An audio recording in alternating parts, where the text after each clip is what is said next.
नमस्कार साथियों। तो आज है 23 अक्टूबर 2025। दोस्तों, आज बाजार क्लोज हो जाने के बाद भारत सरकार की तरफ से कुछ बेहतरीन घोषणाएं हुआ है और मोस्ट पब्लिकल एक सेक्टर को स्काई रॉकेट बनवा सकता है। तो आइए सबसे पहले देख लेते हैं बिना किसी टाइम वेस्ट किए कि खबर अल्टीमेटली क्या है, और उसके बाद शेयर्स के बारे में भी थोड़ा डिटेल में चर्चा करेंगे। तो सबसे पहले तो मैं आपको दिखाना चाहता हूँ ये कब की अपडेट है। जैसे कि यहाँ पे आप देख सकते हो 23 अक्टूबर 2025 आज की डेट है।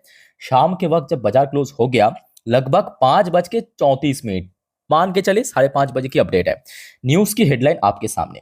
डैक डैक मतलब डिफेंस एक्विजिशन काउंसिल, जो कि भारत की रक्षा विभाग की क्षेत्रों में आता है, अप्रूव्स प्रपोजल वर्थ ₹79,000 करोड़। कितना? 79,000 crore for army, navy and air force. कैसा लगा खबर? कमेंट करके बताइए। अब चलिए यहाँ पे थोड़ा डिटेल में चर्चा करते हैं, क्योंकि अलग अलग जो भारत की यूनिट है, चाहे आर्मी की बात करें, एयरफोर्स की बात करें, नेवी की बात करें, कौन कौन सी प्रोडक्ट यहाँ पे एक्विजिशन होगा, डिटेल में यहाँ पे शेयर किया है। ओके, आपके डैक की तरफ से ये देखिए। डैक मतलब Defence Acquisition Council, chaired by रक्षा मंत्री Rajnath Singh.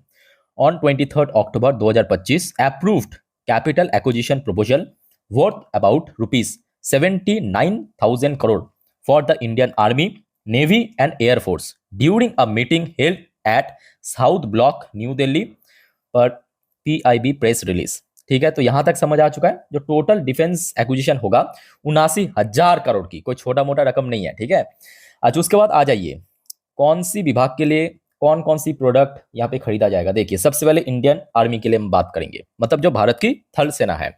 The council accorded acceptance of necessity यानी AON for the procurement of the Nag missile system. तो सबसे पहला जो यहाँ पे प्रोडक्ट की नाम मेंशन किया, नाग मिसाइल सिस्टम।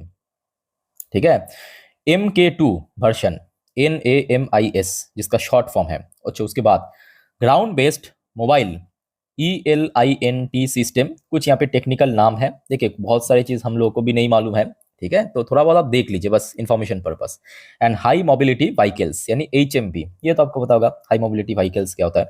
और ये देखिए मटेरियल हैंडलिंग क्रेन, तो ये होगा आपके आर्मी के लिए। अच्छा, उसके बाद देखिए नेक्स्ट आर्टिकल में क्या कहा कि according to the ministry of defence the NAMIS मतलब वो जो नाग अस्त्र है will enhance the army's capability to neutralise enemy combat vehicles, bunker and other field. अच्छा, while the GBMES will provide round the clock economic intelligence on enemy emitters। तो ये सब अलग अलग फंक्शन है। ठीक है, ये सब जो प्रोडक्ट है उसका।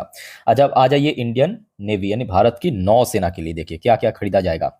AON was granted for the procurement of landing platform docks, LPD। सबसे पहले LPD।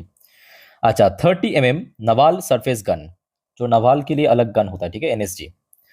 Advance light weight torpedoes, torpedoes आपको पता होगा, जो सबमरीन से मिसाइल छोड़ा जाता है उसको कहते हैं टॉर्पीडोज। जैसे कि आपके कोई फाइटर एयरक्राफ्ट या फाइटर जेट से जो मिसाइल छोड़ा जाता है उसका अलग अलग नाम है। ठीक है, वैसे ही जो सबमरीन से जो मिसाइल जाता है ना पानी के अंदर, वो थोड़ा डिफरेंट टेक्नोलॉजी का होता है, उसको कहते हैं टॉर्पीडोज। ठीक है, तो वो यहाँ पे खरीदा जाएगा। अच्छा, electro optical infrared search and track system, ये हो गया next product. Smart ammunition for the 76 mm super rapid gun mount, तो ये नेक्स्ट प्रोडक्ट। ठीक है, ये भारत के नौसेना के लिए खरीदा जाएगा। अच्छा, उसके बाद देखिए इस अलग अलग जो प्रोडक्ट है इसके बारे में थोड़ा सा मेंशन किया है कि मतलब क्या किसका फंक्शन है, कैसा चलता है, वही चीज़ यहाँ पे आपको मिल जाएगा। आप चाहे तो वीडियो को पॉज करके देख सकते हो। अच्छा, उसके बाद आ जाइए भारत की वायुसेना यानी एयरफोर्स के लिए क्या खरीदा जाएगा। देखिए, for the air force the DAC approves the AON for the collaborative long range target. देखिए, ये हो गया सबसे पहले collaborative long range target saturation destruction system, ये सबसे पहला प्रोडक्ट। एंड अदर प्रपोजल जैसे कि CLRTS DS सिस्टम एज पर मिलिट्री, जो यहाँ पे हम लोग को ज़रूरत है, अब कैसे की डिमांड है भारत की वायुसेना की, उस हिसाब से यहाँ पे जो सजाया गया है। As autonomous capabilities for the take off landing navigation target detection and payload delivery in mission areas. ठीक है, तो ये इसके फंक्शन है। तो अल्टीमेटली भारत की वायुसेना, भारत की नौसेना और भारत की थल सेना के लिए टोटल 79,000 करोड़ की अलग अलग जो प्रोडक्ट है, अलग अलग जो अस्त्र है उसको खरीदा जाएगा। और आज भारत की जो डिफेंस एक्विजिशन काउंसिल यानी जो रक्षा विभाग के अंदर आता है, उनके द्वारा ऑफिशियली अप्रूवल दे दिया गया है।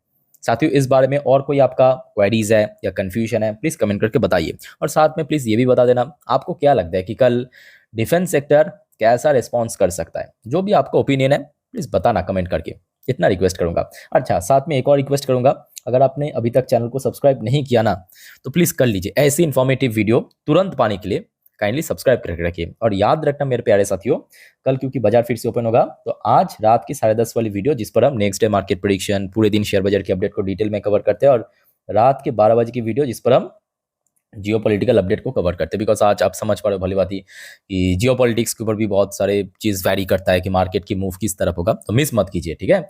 अच्छा, अब तो देखिए मुझे आई थिंक कि उतना डिटेल में जाने की जरूरत नहीं है कि कौन कौन सी शेयर अपने रडार में या वॉच लिस्ट में ऐड करने की आवश्यकता है कल के लिए। तो जी हाँ, सिंपल बात है। कुछ मैं आपको एग्जाम्पल दे देता हूँ, जैसे कि क्योंकि यहाँ पे वायुसेना की बात हो रहा है, ऑब्वियसली बात है कि एचएल यानी हिंदुस्तान एरोनॉटिक्स लिमिटेड, इसको काफ़ी बेनिफिट मिलेगा। अब देखिए, आमतौर से हम लोग को पता है कि एचएल बनाता है फाइटर एयरक्राफ्ट या जो फाइटर हेलीकॉप्टर, मतलब अटैक हेलीकॉप्टर या ड्रोन्स वगैरह। बट क्या आपको ये मालूम है कि एचएल मिसाइल्स वगैरह भी बनाता है, जो कि इंडियन एयरफोर्स के लिए, ठीक है। ये उतना चर्चे में नहीं आता बट बनाता है, इतना आप जान लीजिए, ठीक है। तो कहीं ना कहीं एचएल को भी बहुत बेनिफिट मिलेगा। और ऐसे में एचएल की शेयर बार बार हडल फेस किया है। मतलब रिसेंटली अगर हम बात करें 4,950 से लेके 5,000 की जोन पे, तो इस जोन को अगर सक्सेसफुली क्रॉस कर गया, जिसका चांस काफी लग रहा है, बिकॉज पिछले एक मंथ से अगर आप देखेंगे शेयर में कोई गिरावट नहीं हुआ। हाँ, ये भी सही है कि गेन भी नहीं हुआ और गिरावट भी नहीं हुआ, ठीक है। और बार बार शेयर ऊपर की तरफ एक ही रेंज पे हडल फेस करा है। अच्छा, अगर हम बात करें थल सेना के लिए जो भी यहाँ पे एक्विजिशन होगा, तो कहीं ना कहीं बहुत सारे कंपनी है, जैसे कि बेल हो गया, बीडीएल हो गया, भारत फॉर्ज हो गया, इनको काफी बेनिफिट मिलेगा। क्योंकि आम दौर से देखिए, ऐसी कोई फिक्स नहीं है कि हाँ ये कंपनी पर्टिकुलर इस सेगमेंट की जो सेना है उनके लिए बनाता है, नहीं, ऐसे फिक्स नहीं है। बट मोस्टली हमने देखा कि बेल जिस टाइप की प्रोडक्ट बनाता है, या बीडीएल या भारत फॉर्ज जिस टाइप की प्रोडक्ट बनाता है या मैन्युफैक्चर करता है, वो मोस्टली यूज करते हैं भारत की थल सेना। मेरा कहने का मतलब ये है, ठीक है। अब ऐसे बहुत सारे प्रोडक्ट है जो कि भारत की वायुसेना भी यूज करते हैं, भारत की नौसेना भी यूज करते हैं, गन्स वगैरह, ठीक है, वो अलग बात है। बट मोस्टली जो टारगेट करते हैं इन सब कंपनी भारत की थल सेना के लिए प्रोडक्ट, ठीक है। सो दैट्स वाई बेल की बात करें, बेल वैसे भी आज पॉजिटिव में क्लोजिंग दिया, बट बेल के लिए दिक्कत कहां पे हो रहा है, बार बार शेयर 420 से लेके 425 ये जो जोन है यहाँ पे ही थोड़ा सा अटक रहा है, मतलब रेजिस्टेंस मिल रहा है।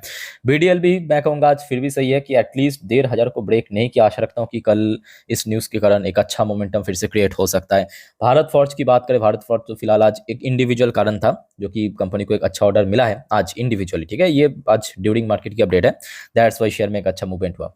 अच्छा, अब आ जाइए नौसेना के लिए, क्योंकि पर्टिकुलरली नौसेना के लिए भी अलग से रखा गया है सेपरेटली कि हाँ नौसेना के लिए भी खरीदा जाएगा, ऑलरेडी मैं आपको दिखा चुका हूँ।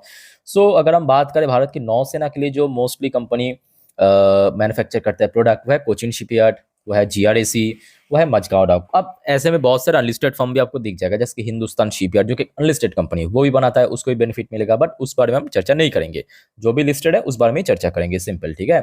सो मझगांव डॉक की बात करें, रिसेंटली हमने देखा 3,000 की लेवल पे शेयर बार बार स्ट्रगल कर रहा है। सो लेट्स सी कल क्या होता है, ठीक है। अच्छा, गार्डन रिच की बात करें, ये बेचारा भी बार बार हमने रिसेंटली देखा 2,750 से लेके 2,800 इस लेवल पे स्ट्रगल कर रहा है। या कोचिन शिपयार्ड की बात करें, ये भी हमने देखा रिसेंटली लगभग 1900 के लेवल पे बार बार अटक रहा है, ठीक है। तो कल इन सब शेयर को वो नजर रखना। उसके बाद देखिए बहुत सारे आपको प्राइवेट फर्म्स में भी बेनिफिट देखने को मिल जाएगा, जो कि मतलब इस एक्विजिशन के कारण फायदा उठा सकता है। मेनली अगर हम बात करें सोलर इंडस्ट्री, जो कि इस सेक्टर की एक बड़े नाम है, प्राइवेट अगर हम सेक्टर्स की बात करें डिफेंस में, बड़े नाम है, बड़े कंपनी है, लाखों करोड़ की वैल्यूएशन रखता है। आज भी शेयर थोड़ा सा नीचे ड्रॉप हुआ। या छोटे या मिड साइज कंपनी में अस्त्र माइक्रोवेव हो गया, ढेरों सारी कंपनी आपको दिख जाएगा अल्टीमेटली, ठीक है, डिफेंस के ऊपर जो काम करता है। चाहे पारस डिफेंस की बात करें, जेन टेक्नोलॉजी हो गया, ऐसे ढेरों सारे कंपनी, जिसके डेटा पैटर्न्स हो गया, बहुत सारे कंपनियां जो इस लिस्ट में शामिल नहीं किया हो, ठीक है। तो मेरा कहने का मतलब यह है कि कल इस न्यूज के कारण मोस्टली जो डिफेंस कंपनी को बेनिफिट मिलेगा। सो दैट्स वाई कल डिफेंस सेक्टर की शेयर के ऊपर आपका जरूर नजर होना चाहिए, ओके। तो साथियों, कैसा लगा अपडेट कमेंट करके बताइए, और वीडियो अच्छी लगे तो प्लीज वीडियो को लाइक करना, शेयर कर अपने दोस्त के साथ, और चैनल को सब्सक्राइब करना मत भूलना। तो मिलते हैं नेक्स्ट वीडियो में, टेक केयर, बाय बाय, जय हिंद।